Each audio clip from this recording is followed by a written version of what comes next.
எனதருமை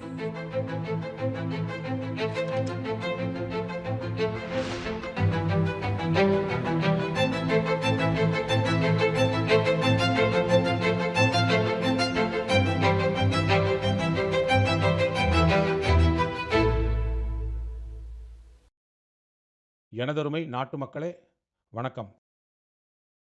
மனதின் குரல் நிகழ்ச்சிக்கு உங்கள் அனைவரையும் மீண்டும் வரவேற்பதில் மிக்க மகிழ்ச்சி. இந்த மார்ச் மாதமானது உலக அளவில் பல அதிரடி மாற்றங்களையும் பரபரப்பையும் எதிர்கொண்டுள்ளது. சில ஆண்டுகளுக்கு முன்பு கோவிட் பெருந்தொற்று காரணமாக மொத்த உலகும் நீண்ட காலமாக எண்ணற்ற பிரச்சனைகளை எதிர்கொண்டது நமக்கு நினைவிருக்கும். கொரோனா பெருந்தொற்றால் ஏற்பட்ட நெருக்கடியில் இருந்து மீண்ட பிறகு மொத்த உலகும் புதிய உத்வேகத்துடன் வளர்ச்சி பாதையில் முன்னேறும் என்று எதிர்பார்த்தோம். ஆனால் உலகின் பல்வேறு பகுதிகளில் போரும் மோதல் சூழல்களும் நிலைத்திருக்கின்றன. தற்போது நமது அண்டை நாட்டில் ஒரு மாத காலமாக கடுமையான போர் நடந்து கொண்டிருக்கிறது. நமது லட்சக்கணக்கான குடும்பங்களின் உறவினர்கள் இந்த நாடுகளில் வசிக்கிறார்கள். குறிப்பாக வளைகுடா நாடுகளில் அவர்கள் பணிபுரிகிறார்கள். அந்த நாடுகளுக்கு நான் கடமைப்பட்டவன். அங்கு வசிக்கும் கோடிக்கணக்கான இந்தியர்களுக்கு அவர்கள் எல்லா விதமான உதவிகளையும் செய்து வருகிறார்கள். நண்பர்களே, தற்போது போர் நடந்து கொண்டிருக்கும் அந்த பகுதிதான் நமது எரிசக்தி தேவைகளுக்கான முக்கிய மையமாக உள்ளது. இதனால் உலகம் முழுவதும் பெட்ரோல் மற்றும் டீசல் விநியோகத்தில் நெருக்கடியான சூழல் நிலவுகிறது. நமது உலகளாவிய உறவுகள், பல்வேறு நாடுகளின் ஒத்துழைப்பு மற்றும் கடந்த 10 ஆண்டுகளில் நமது நாடு அடைந்துள்ள வலிமை ஆகியவற்றால் இந்தியா இந்த சூழ்நிலையை உறுதியுடன் எதிர்கொண்டு வருகிறது. நண்பர்களே, இது நிச்சயமாக ஒரு சவாலான காலகட்டம்தான். இன்று மனதின் குரல் மூலமாக மக்கள் அனைவரிடமும் நான் மீண்டும் வலியுறுத்தி கேட்டுக்கொள்கிறேன். நாம் அனைவரும் ஒன்றிணைந்து இந்த சவாலிலிருந்து மீண்டு வர வேண்டும். இந்த விஷயத்திலும் அரசியல் செய்பவர்கள் அதை கண்டிப்பாக தவிர்த்துவிட வேண்டும். இது நம் நாட்டின் 140 கோடி மக்களின் நலன் சம்பந்தப்பட்ட விஷயம். இதில் சுயநல அரசியலுக்கு எள்ளளவும் இடமில்லை. இப்படிப்பட்ட சூழலில் வதந்திகளை பரப்புபவர்கள் நாட்டிற்கு மிகப்பெரிய தீங்கே இழைக்கிறார்கள். நாட்டு மக்களிடம் நான் ஒரு வேண்டுகோள் விடுக்கிறேன். நீங்கள் விழிப்புடன் இருங்கள். வதந்திகளை நம்பி ஏமாற வேண்டாம். அரசாங்கம் தொடர்ந்து வழங்கும் தகவல்களை மட்டுமே நம்புங்கள். அதன் அடிப்படையில் மட்டுமே செயல்படுங்கள். ஒவ்வொரு முறையைப் போலவே இந்த முறையும் எனக்கு முழு நம்பிக்கை இருக்கிறது. நாம் எப்படி இந்த நாட்டின் 140 கோடி மக்களின் வலிமையால் பழைய நெருக்கடிகளை வென்றோமோ, அதேபோல இந்த முறையும் நாம் ஒன்றிணைந்து இந்த கடினமான சூழலில் இருந்து வெற்றிகரமாக மீண்டு வருவோம். என் அருமை நாட்டு மக்களே, இந்தியாவின் வலிமை இங்குள்ள கோடிக்கணக்கான மக்களிடமே அடங்கியுள்ளது. இன்று மனதின் குரல் நிகழ்ச்சியில் மக்களின் பங்களிப்பை உணர்த்தும் ஒரு சிறப்பான முயற்சியை பற்றி உங்களிடம் பகிர விரும்புகிறேன். அதுதான் நமது மகத்தான கலாச்சாரம் மற்றும் வளமான பாரம்பரியத்தோடு தொடர்புடைய ஞான பாரதம் கணக்கெடுப்பு. நாடு முழுவதும் உள்ள கையெழுத்து பிரதிகள், அதாவது ஓலைச்சுவடிகள் பற்றிய தகவல்களை சேகரிப்பதே இதன் நோக்கமாகும். இந்த கணக்கெடுப்பில் இணைவதற்கான ஒரு வழிதான் ஞான பாரதம் செயலி. உங்களிடம் ஏதேனும் கையெழுத்து பிரதி அல்லது ஓலைச்சுவடி அல்லது அது சம்பந்தமான தகவல் இருந்தால் அதன் புகைப்படத்தை ஞான பாரதம் செயலியில் கட்டாயம் பகிருங்கள். ஒவ்வொரு தகவலும் பதிவு செய்யப்படுவதற்கு முன்பாக அது சரிபார்க்கப்பட்டு வருகிறது என்பது எனக்கு மகிழ்ச்சி அளிக்கிறது. இதுவரை மக்கள் ஆயிரக்கணக்கான ஓலைச்சுவடிகளை பகிர்ந்திருக்கிறார்கள் என்பது குறிப்பிடத்தக்கது. உதாரணமாக, அருணாச்சல பிரதேசத்தின் நாம்சாய் பகுதியை சேர்ந்த திருநந்தி சிங் லோவாங் அவர்கள் தாய் எழுத்துமுறையில் உள்ள ஓலைச்சுவடிகளை பகிர்ந்திருக்கிறார். அமிர்தசரஸைச் சேர்ந்த சகோதரர் அமித் சிங் ராணா குருமுகி எழுத்துமுறையிலான ஒரு சுவடியை பகிர்ந்திருக்கிறார். இது நமது சீக்கிய பாரம்பரியம் மற்றும் பஞ்சாபி மொழியுடன் தொடர்புடைய எழுத்துமுறையாகும். சில நிறுவனங்கள் பனை ஓலைகளில் எழுதப்பட்ட சுவடிகளை வழங்கியுள்ளன. ராஜஸ்தானின் அபய் ஜெயின் கிரந்தாலயா செப்பு பட்டயங்களில் எழுதப்பட்ட மிக பழமையான பிரதிகளை பகிர்ந்துள்ளது. லடாக்கின் ஹெமிஸ் மடாலயம் திபெத்திய மொழியில் உள்ள விலை மதிப்பற்ற ஓலைச்சுவடிகள் பற்றிய தகவலை அளித்துள்ளது. நான் இங்கு சில உதாரணங்களை மட்டுமே கொடுத்திருக்கிறேன். இந்த கணக்கெடுப்பு ஜூன் மாதத்தின் பாதி வரை நடைபெறவிருக்கிறது. உங்கள் கலாச்சாரம் சார்ந்த அம்சங்களை வெளிக்கொண்டு வந்து அவற்றை பகிருமாறு உங்கள் அனைவரையும் நான் அன்புடன் கேட்டுக்கொள்கிறேன். எனது அன்பான நாட்டு மக்களே, பாரதம்தான் உலகிலேயே மிகவும் இளமையான நாடாகும். தேசத்தை கட்டமைப்பதில் இளைஞர்களின் சக்தி இணையும் போது அது நம் நாட்டிற்கு மிகப்பெரிய பலமாகிறது. தேசத்தை கட்டமைக்கும் இந்த பொறுப்பை நிறைவேற்றுவதில் எனது இளைய பாரதம், அதாவது மை பாரத் அமைப்பு மாபெரும் பங்காற்றி வருகிறது. இந்த அமைப்பானது நாட்டின் இளைஞர்களை பல்வேறு விதமான ஆக்கப்பூர்வமான செயல்பாடுகளுடன் இணைத்து வருகிறது. சமீபத்தில் மை பாரத் அமைப்பின் சார்பாக பட்ஜெட் குவெஸ்ட் நிகழ்ச்சி ஏற்பாடு செய்யப்பட்டிருந்தது. நாடு முழுவதும் உள்ள இளைஞர்களை பட்ஜெட் செயல்முறை மற்றும் கொள்கை உருவாக்கத்தோடு இணைப்பதே இதன் முக்கிய நோக்கம். இது தொடர்பான வினாடி வினா போட்டியில் நாடு முழுவதிலிருந்தும் சுமார் 12 லட்சம் இளைஞர்கள் இதில் பங்கேற்றனர். வினாடி வினா போட்டிக்கு பிறகு சுமார் 1,60,000 பங்கேற்பாளர்கள் கட்டுரை போட்டிக்கு தேர்வு செய்யப்பட்டனர். இவற்றில் சில கட்டுரைகளை படிக்கும் வாய்ப்பு கிடைத்தது. எனது இளைய நண்பர்கள் நாட்டின் வளர்ச்சியில் தங்களது பங்களிப்பை வழங்குவதற்கு எவ்வளவு ஆர்வத்துடன் இருக்கிறார்கள் என்பதை இவற்றின் மூலம் தெரிந்து கொள்ள முடிகிறது. தெலங்கானாவின் சூர்யாபேட்டையை சேர்ந்த கோட்லா ரகுவீர் ரெட்டி, உத்தரப்பிரதேசத்தின் பாராபங்கியை சேர்ந்த சௌரப் பைஸ்வார், பீகாரின் கோபால்கஞ்சை சேர்ந்த சுமித் குமார் ஆகியோர் விவசாயிகளின் நலன் தொடர்பான தலைப்பில் எழுதியுள்ளனர். பஞ்சாபின் மொஹாலியைச் சேர்ந்த ஆஞ்சல் அவர்களும் ஒடிசாவின் கேந்திரபாராவைச் சேர்ந்த ஓம் பிரகாஷ் ரத் ஆகியோர் பெண்கள் தலைமையிலான வளர்ச்சியை முன்னெடுக்கும் வழிகள் குறித்து தங்கள் கருத்துக்களை தெரிவித்துள்ளனர். ஹரியானாவின் யமுனா நகரை சேர்ந்த பிரதம் பரார், பசுமையான மற்றும் தூய்மையான பாரதமே வளமான பாரதத்திற்கான வழி என்று எழுதியுள்ளார். இது அவர்களின் ஆழ்ந்த சிந்தனையை காட்டுகிறது. கிராமப்புறங்களில் நன்கு விளையாடுபவர்களை அடையாளம் காண இன்னும் அதிக முயற்சிகள் மேற்கொள்ளப்பட வேண்டும் என்று தில்லியை சேர்ந்த ஷங்க் குப்தா பரிந்துரைத்துள்ளார். நமது இளைய நண்பர்கள் திறன் மேம்பாடு மற்றும் எளிதாக தொழில் செய்தல் ஆகியவை குறித்தும் தங்களது கருத்துக்களை பகிர்ந்திருக்கிறார்கள். தங்களது யோசனைகளை பகிர்ந்து வரும் அந்த இளைஞர்கள் அனைவரையும் நான் மனதார பாராட்டுகிறேன். இந்த எண்ணங்கள் நாட்டை முன்னோக்கி கொண்டு செல்வதில் மிகவும் முக்கியமானவை. எனது அன்பான நாட்டு மக்களே, நாடு முழுவதும் உள்ள கிரிக்கெட் ரசிகர்களுக்கு இந்த மாதம் மிகுந்த உற்சாகமும் கொண்டாட்டமும் நிறைந்ததாக அமைந்தது. T20 உலக கோப்பையில் இந்தியா வரலாற்று சிறப்புமிக்க வெற்றியை பதிவு செய்த போது நாடு முழுவதும் மகிழ்ச்சி அலை பரவியது. நமது அணியின் இந்த சிறப்பான வெற்றி நம் அனைவருக்கும் மிகுந்த பெருமையை அளித்திருக்கிறது. கடந்த மாத இறுதியில் கர்நாடகாவின் ஹுப்ளியில் மிகவும் சுவாரஸ்யமான ஒரு போட்டி நடைபெறுவதை காண முடிந்தது. இந்த போட்டியில் வெற்றி பெற்று ஜம்மு காஷ்மீர் கிரிக்கெட் அணி ரஞ்சி கோப்பையை தட்டிச் சென்றுள்ளது. மிகவும் மகிழ்ச்சியான விஷயம் என்னவென்றால், சுமார் 7 தசாப்த கால நீண்ட காத்திருப்புக்கு பிறகு இந்த அணி தனது முதல் ரஞ்சி கோப்பை பட்டத்தை வென்றுள்ளது. இந்த மகத்தான வெற்றி வீரர்களின் பல ஆண்டுகால தொடர்ச்சியான உழைப்பின் பலன். அணியின் தலைவர் பாரஸ் டோக்ரா அற்புதமான திறமையை வெளிப்படுத்தினார். தனது தலைமையின் மூலம் இந்த வெற்றிக்கு அவர் முக்கிய பங்காற்றினார். இன்று காஷ்மீரின் இளம் பந்துவீச்சாளர் ஆக்கிப் நபியின் ஆட்டம் குறித்தும் பரவலாக பேசப்படுகிறது. அவர் ரஞ்சி கோப்பை பருவத்தில் 60 விக்கெட்டுகளை வீழ்த்தியுள்ளார்.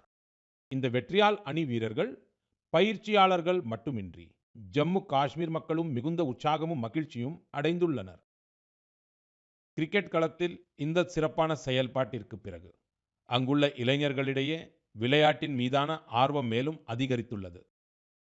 வரும் காலங்களில் இது பல இளைஞர்களை விளையாட்டுத் துறையை தேர்ந்தெடுக்க ஊக்குவிக்கும். ஜம்மு காஷ்மீர் மக்களிடையே விளையாட்டின் மீது அபாரமான ஆர்வம் இருந்து வருகிறது. இப்போது அது பெரிய விளையாட்டு நிகழ்வுகளின் மையமாகவும் மாறி வருவது எனக்கு மகிழ்ச்சி அளிக்கிறது. கேலோ இந்தியா குளிர்கால விளையாட்டுப் போட்டிகளுக்கு குல்மார்க் ஏற்கனவே பெயர் பெற்றுள்ளது. கால்பந்து போன்ற விளையாட்டுகளும் இங்குள்ள இளைஞர்களிடையே பிரபலமாக உள்ளன. வரும் காலங்களிலும் ஜம்மு காஷ்மீர் வீரர்களின் இந்த வெற்றி பயணம் இப்படியே தொடரும் என்று நான் நம்புகிறேன்.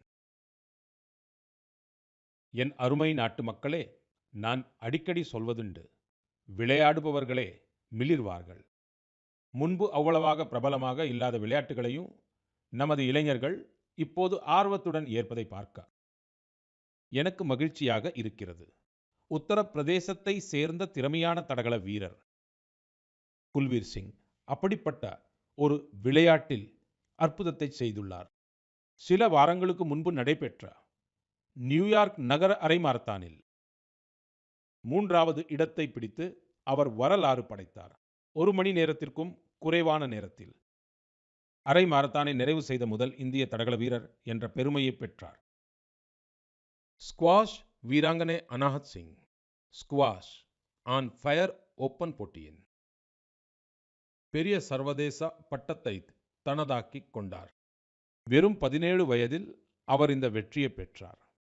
இதன் மூலம் அவர் PSA உலக தரவரிசையில் முதல் 20 இடங்களுக்குள் இடம் பிடித்த மிக குறைந்த வயதுடைய ஆசிய பெண் விளையாட்டு வீராங்கனை என்ற பெருமையை பெற்றுள்ளார். எனக்கு அஸ்மிதா தடகள போட்டி குறித்த சில தகவல்களும் கிடைத்திருக்கின்றன. இதில் மார்ச் 8ஆம் தேதி மகளிர் தினத்தை முன்னிட்டு பல விளையாட்டுப் போட்டிகள் சிறப்பாக நடத்தப்பட்டன. இந்த போட்டியில் ஏறத்தாழ 2 லட்சம் பெண் பிள்ளைகள் பங்கெடுத்தார்கள். இதை பார்க்கும்போது பாரதத்தின் பெண் சக்தி விளையாட்டுத் துறையில் நிகழும் மாற்றத்தில் முக்கிய பங்காற்றி வருவதை பார்க்க மகிழ்ச்சியாக உள்ளது. நண்பர்களே, நான் எப்போதும் உங்களிடம் வைக்கும் வேண்டுகோள் ஒன்றுதான். நீங்கள் அனைவரும் உங்கள் உடல் தகுதியில் கவனம் செலுத்த வேண்டும். சர்வதேச யோகா தினம் வர இன்னும் 100 நாட்களுக்கும் குறைவாகவே உள்ளது.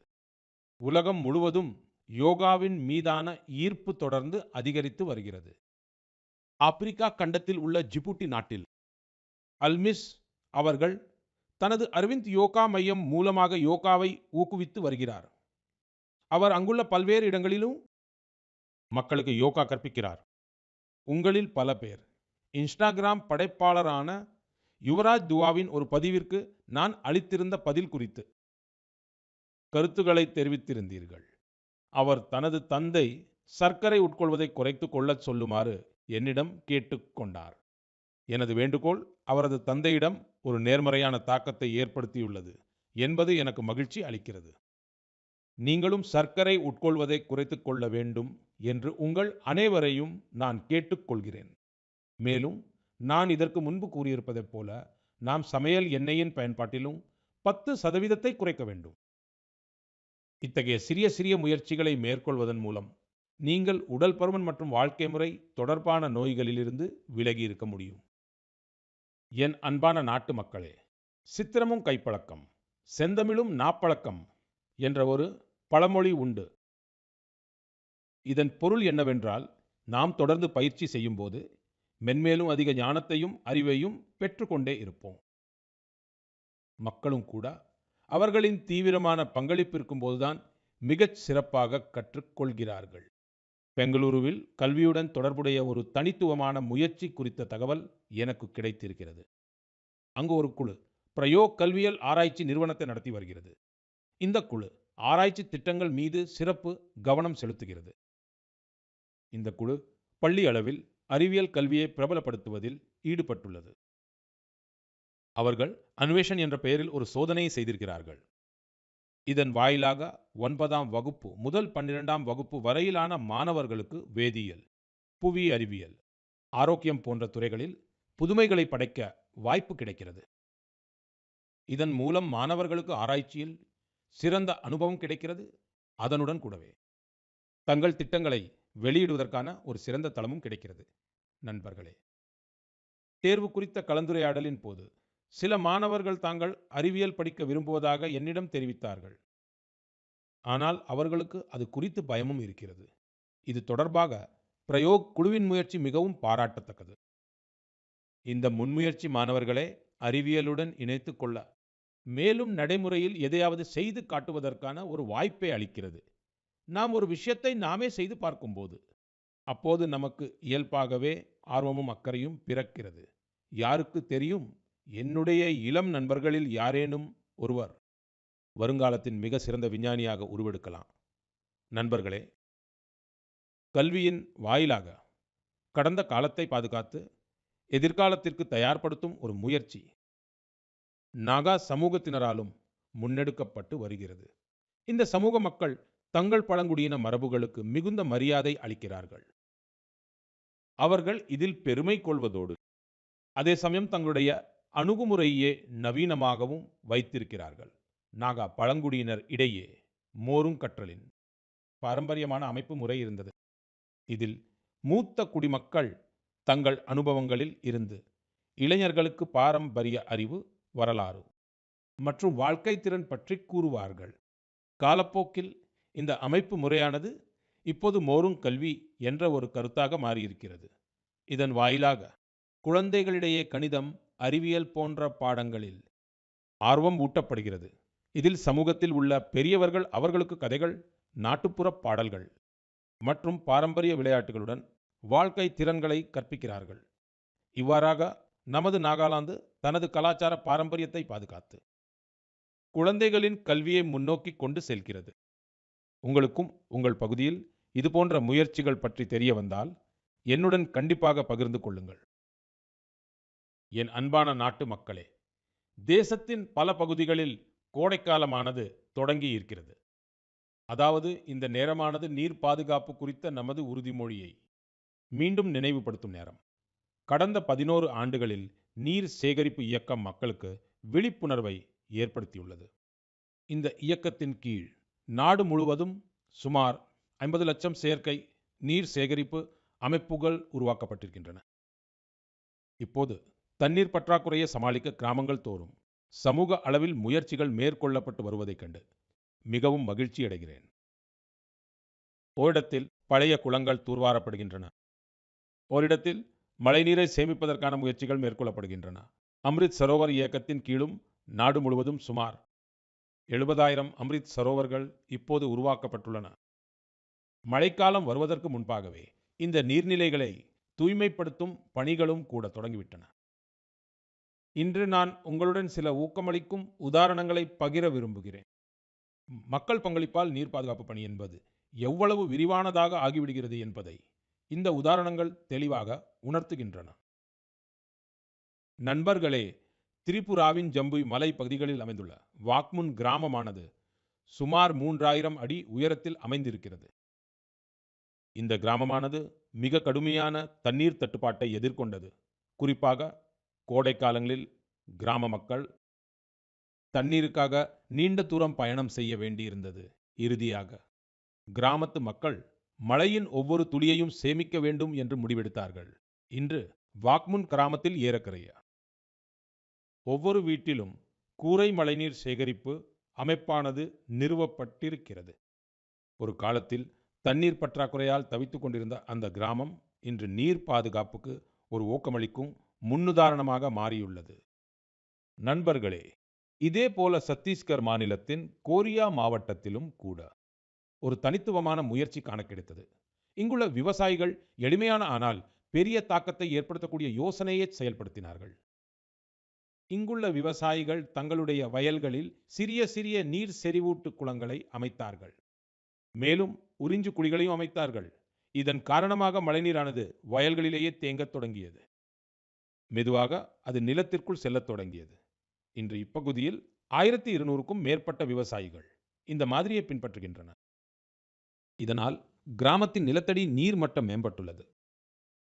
இதேபோல தெலங்கானா மாநிலத்தின் மஞ்சேரியல் மாவட்டத்தை சேர்ந்த முதிதகுண்டா கிராமத்திலும் கூட மக்கள் ஒன்றிணைந்து தண்ணீர் பிரச்சினைக்கு ஒரு தீர்வை கண்டுள்ளார்கள்.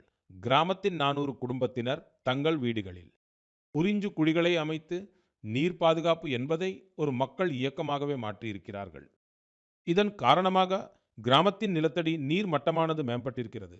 அதோடு கூட அசுத்தமான நீரினால் ஏற்படக்கூடிய நோய்களும் கூட மிகவும் குறைந்து விட்டன. எனது அன்பான நாட்டு மக்களே, நமது மீனவ சகோதர சகோதரிகள் அவர்கள் கடலின் வீரர்கள் மட்டுமல்ல, மாறாக தற்சார்பு இந்தியாவின் வலுவான அடித்தளமாகவும் விளங்குகிறார்கள். அவர்கள் விடுவதற்கு முன்பாகவே சமுத்திரத்தின் அலைகளுடன் போராடி தங்கள் குடும்பத்தினருடன் சேர்ந்து நாட்டின் பொருளாதாரத்தை வலுப்படுத்த ஈடுபடுகிறார்கள். இப்படிப்பட்ட கடினமாக உழைக்கும் மீனவர்களின் வாழ்க்கை இன்று பல வழிகளில் எளிதாக்கப்பட்டு வருகிறது. துறைமுகங்களை மேம்படுத்துவது, மீனவர்களுக்கான காப்பீடு என இது போன்ற பல முயற்சிகள் அவர்களுக்கு பயனுள்ளதாக இருக்கின்றன. கடலில் அவர்கள் மீன்பிடிக்க செல்லும்போது வானிலையில் ஏற்படும் மாற்றங்கள் அவர்களை வெகுவாக பாதிக்கும் என்பதை அறிவோம். இதை கருத்தில் கொண்டு தொழில்நுட்பத்தின் வாயிலாகவும் அவர்களுக்கு முழுமையான உதவிகள் வழங்கப்படுகின்றன. இதில் எனக்கு மிகவும் மகிழ்ச்சி என்னவென்றால், இத்தகைய முயற்சிகளால் நமது மீன்வளத்துறை செழிப்படைவதோடு மட்டுமல்லாமல் புதிதாக ஏதாவது செய்ய வேண்டும் என்ற உத்வேகத்தையும் அது அளித்து வருகிறது. இன்று மீன்வளத்துறை மற்றும் கடற்பாசி வளர்ப்புத் துறையில் புது புது கண்டுபிடிப்புகள் உருவாகி வருகின்றன. மேலும் நமது மீனவ சகோதர சகோதரிகள் தற்சார்பு அடைந்து வருகிறார்கள். ஒடிசா மாநிலம் சம்பல்பூரை சேர்ந்த திருமதி சுஜாதா புயா அவர்கள் ஒரு இல்லத்தரசியாக இருந்தார். ஆனால் புதிதாக ஏதாவது செய்து தன் குடும்பத்திற்கு உதவ விரும்பினார். அதனால் சில ஆண்டுகளுக்கு முன்பாக அவர் ஹிராகுட் நீர்த்தேக்கத்தில் மீன் வளர்ப்பு தொழிலை தொடங்கினார். ஆரம்ப காலகட்டம் அவருக்கு அவ்வளவு எளிதாக இருக்கவில்லை. வானிலையில் ஏற்படும் மாற்றங்கள், மீன்களுக்கான உணவை நிர்வகிப்பது, வீட்டு பொறுப்புகளையும் கவனித்துக் கொண்டு தொழிலையும் சமநிலைப்படுத்துவது என பல சவால்கள் இருந்தன. ஆனால் அவரது தைரியம் அசைக்க முடியாததாக இருந்தது.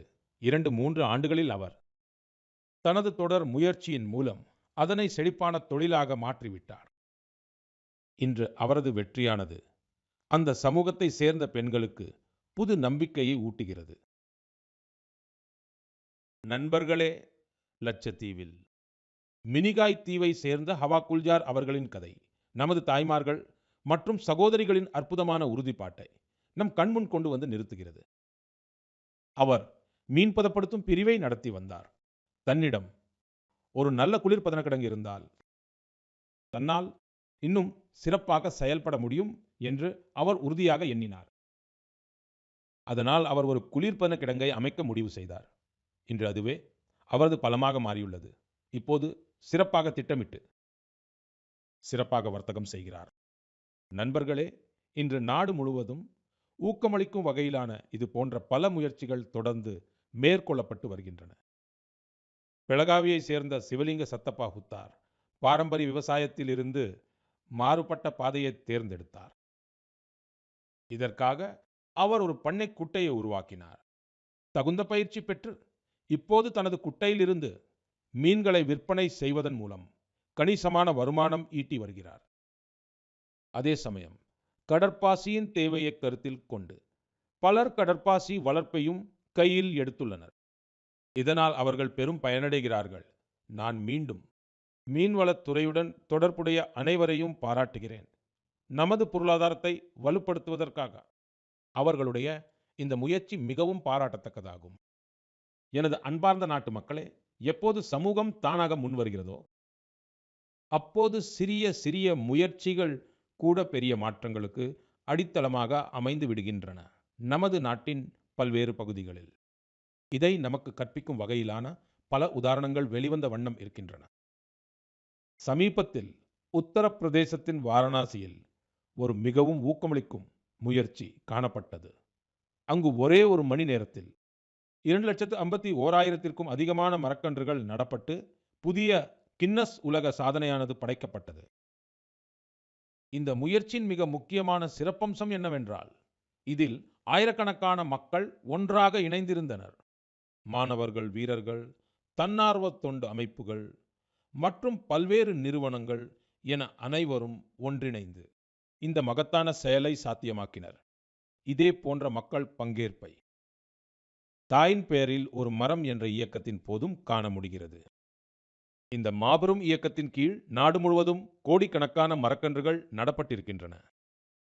நண்பர்களே, நாகாலாந்தின் சிஜாமி கிராமத்தில் இருந்தும் மிகவும் ஊக்கமளிக்கும் சிறப்பான முயற்சி வெளிவந்துள்ளது. சிஜாமி கிராமத்தைச் சேர்ந்த பெண்கள் ஒன்றிணைந்து 150க்கும் மேற்பட்ட வகையிலான பாரம்பரிய விதைகளை தொடர்ந்து பாதுகாத்து வருகிறார்கள். இந்த விதைகள் அனைத்தும் ஒரு சமூக விதை வங்கியில் மிகவும் பத்திரமாக பாதுகாக்கப்பட்டு வருகின்றன. இதை கிராமத்து பெண்களே நடத்துகிறார்கள். இவற்றில் அரிசி, கம்பு, மக்காச்சோளம், பருப்பு வகைகள், காய்கறிகள் மற்றும் பல வகையான மூலிகைகளும் அடங்கும். இது பாரம்பரிய அறிவும் பாதுகாக்கப்படும் சிறப்பான முயற்சி. பாரம்பரியமும் உயிர்ப்புடன் இருக்கிறது. மேலும் வருங்கால தலைமுறையினருக்காக ஒரு வலுவான அடித்தளமும் உருவாக்கப்பட்டு வருகிறது.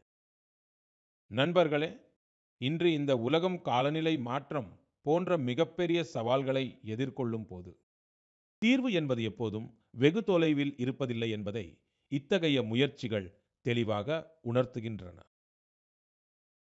பலமுறை நமது பாரம்பரிய அறிவும் சமூக முயற்சிகளுமே நமக்கு மிகவும் வலுவான ஒரு வழியை காட்டுகின்றன. அன்பார்ந்த மக்களே, இன்று நீங்கள் நாட்டின் எந்த ஒரு சிறிய அல்லது பெரிய நகரத்திற்கு சென்றாலும் ஒரு மாற்றத்தை நிச்சயமாக கவனிக்கலாம். அதிக எண்ணிக்கையிலான வீடுகளின் கூரைகளின் மீது சூரிய சக்தி தகடுகள் இருப்பதை காண்பீர்கள். சில ஆண்டுகளுக்கு முன்பு வரை இது ஓரிரு வீடுகளில் மட்டுமே காணப்பட்டு வந்தது. ஆனால் இன்று பிரதமரின் சூரிய வீடு இலவச மின் திட்டத்தின் தாக்கம் நாட்டின் மூலை முடுக்குகளில் எல்லாம் தெளிவாக தெரிய தொடங்கியுள்ளது. இந்த திட்டத்தின் காரணமாக குஜராத்தின் சுரேந்து நகர் மாவட்டத்தின் பாயல் அவர்களின் வாழ்க்கையில் மிகப்பெரிய மாற்றம் ஏற்பட்டுள்ளது. அவர் சூரிய பஹல் முன்னெடுப்பின் வாயிலாக சூரிய சக்தி தொழில்நுட்பத்தில் பயிற்சி பெற்று 4 மாத கால சோலார் பிவி டெக்னீஷியன் படிப்பை முடித்தார். இப்போது அவர் திறமையான சூரிய தொழில்நுட்ப வல்லுநர் ஆகிவிட்டார். பாயல் சூரிய தொழில் முனைவோராக தனக்கென ஒரு தனித்துவமான அடையாளத்தை உருவாக்கி வருகிறார். அவர் அருகிலுள்ள மாவட்டங்களில் வீட்டுக்கூரைகளில் சூரிய சக்தி தகடுகளை அமைக்கும் பணியை செய்கிறார். இதன் மூலம் ஒவ்வொரு மாதமும் ஆயிரக்கணக்கான ரூபாய் ஈட்டுகிறார். நண்பர்களே, மீரட்டை சேர்ந்த அருண்குமாரும் இப்போது தனது பகுதியில் மின் உற்பத்தியாளராகவே மாறியுள்ளார். சமீபத்தில் தில்லியில் நடைபெற்ற ஒரு நிகழ்ச்சியில் அருண்குமார் அவர்கள் பங்கேற்று தனது அனுபவங்களை நம்மிடையே பகிர்ந்து கொண்டார். அவர் தனது மின் கட்டணத்தை சேமிப்பது மட்டுமல்லாமல் தன்னிடம் உள்ள உபரி மின்சாரத்தை விற்பனையும் செய்து வருவதாக குறிப்பிட்டிருந்தார். நண்பர்களே, ஜெய்ப்பூரை சேர்ந்த முரளிதர் அவர்களின் வெற்றியும் இதே போன்றதுதான். முன்பு அவரது விவசாயம் டீசல் பம்புகளை சார்ந்திருந்தது. ஆண்டுதோறும் ஆயிரக்கணக்கில் செலவானது. அவர் சூரிய சக்தி நீரேற்றியை பயன்படுத்திய போது அவரது விவசாயம் செய்யும் முறையே மாறிவிட்டது. இப்போது அவருக்கு எரிபொருள் பற்றிய கவலை இருப்பதில்லை.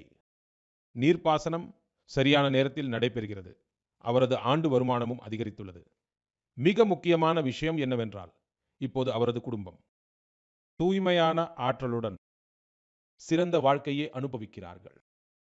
நண்பர்களே, பிரதமரின் சூரிய வீடு இலவச மின்திட்டத்தின் பயனானது நாட்டின் வடகிழக்கு பகுதிகளிலும் கிடைத்து வருகிறது. திரிபுராவில் ரியாங் பழங்குடியினரின் பல கிராமங்கள் இருந்தன. அங்கு மின்சார பற்றாக்குறை இருந்து வந்தது. இப்போது சூரிய சக்தி குறு மின்வலை மூலமாக அங்குள்ள வீடுகளில் எல்லாம் ஒளி நிறைந்திருக்கிறது. அங்குள்ள குழந்தைகள் இப்போது மாலை நேரத்திற்கு பிறகும் படிக்க முடிகிறது. மக்களால் கைபேசிகளை சார்ஜ் செய்ய முடிகிறது. மேலும் கிராமத்தின் சமூக வாழ்க்கையும் மாறியுள்ளது.